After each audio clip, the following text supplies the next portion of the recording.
We didn't want to dance, so we wrote. We didn't have a space, so we created our own. Founded in 1995 by 14 Filipinas, we write, stand, and perform as Brown University's oldest spoken word group.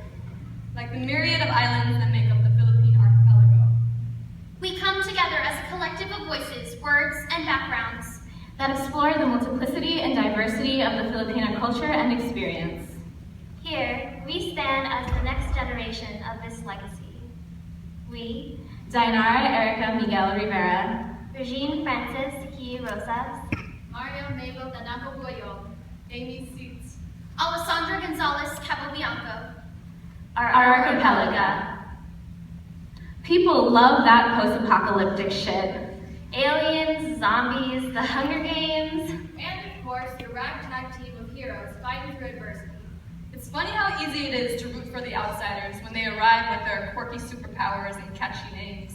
to care about decimated homelands when they belong to space royalty, and the destroyers hide behind black masks instead of government titles. to support rebellions won by lightsabers and not protest, To see a planet invaded by foreigners, Forced into labor and to worship at the feet of a false god. and to actually sympathize with that planet's inhabitants. We love to see people take down the government, triumph against the foreign invader. as long as the government is not our own. as long as the invaders appear as brutally inhumane as possible. As long as we can just sit back and press pause whenever we need a break. Why does science fiction allow us to access an oppression that we can consume? Why are we unwilling to see that these sci-fi stories are people's lived realities? Sci-fi superhero movies. We love to eat that shit up. Batman, Spider-Man, Catwoman, we call them superhuman, but why are they trying to be animals? When in the past, the humans deemed animals were demeaned as being subhuman, the meaning of their existences subjugated into shackled, unspoken dreams.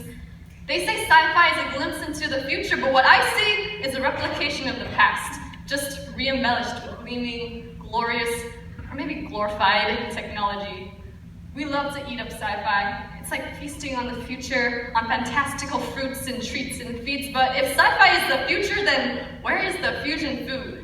Where are the shades of color on this bright screen future, covered and smothered in white? No wonder these movies are so bright and glaring. You want to talk about light travel and parallel universes?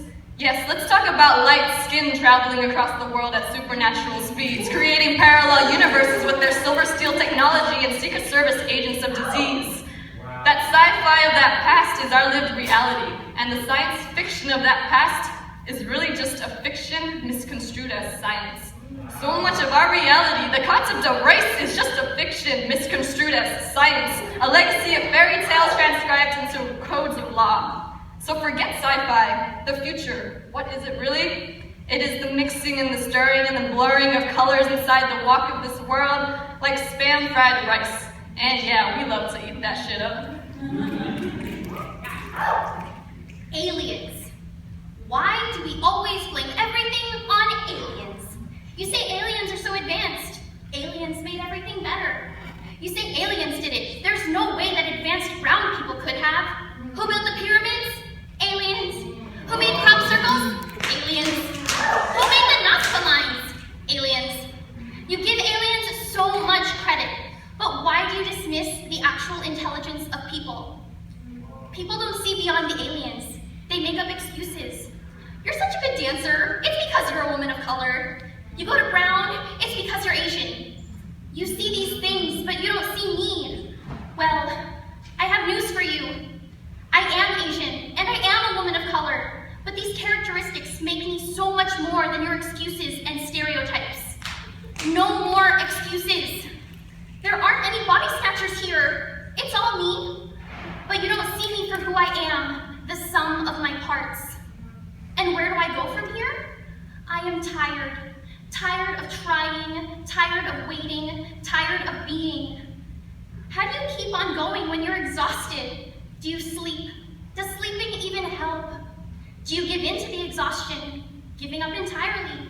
Or do you just let it be, not giving in, but not dismissing it, acknowledging that there are things I can and can't change, and working from there? taking care of me, making sure I can look out for the one person whose life is entirely in my hands. Mine. Sci-fi taught me what it meant to escape. I understand my past through words and worlds. Words and worlds were delusions I was happy to fall into, delusions I thought I had control over, delusions I knew I was making. I didn't understand that color made a difference in who I could be and what I could hope for in my future. When I looked to sci-fi's ideal future, I found winding white corridors and white uniforms and white skin. Sci-fi taught me to equate whiteness with escape, and I ran as far towards it as I could. I looked to a future so divorced from my own body, my own skin, that I didn't have to rely on these hands I had been taught to mistrust. Foreign hands, dark hands, I didn't know how to build with or create. I did not know how to build stories I was taught didn't exist.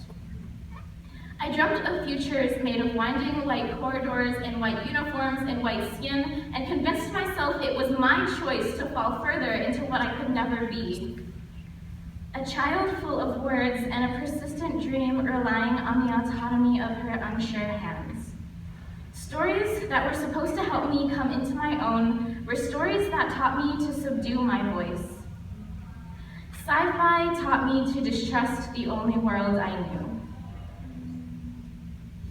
I am tired of having my feelings and experiences invalidated because the realities of my people Are neglected. Are consumed as caricatured versions. Are only valid when co-opted by the historic invaders themselves.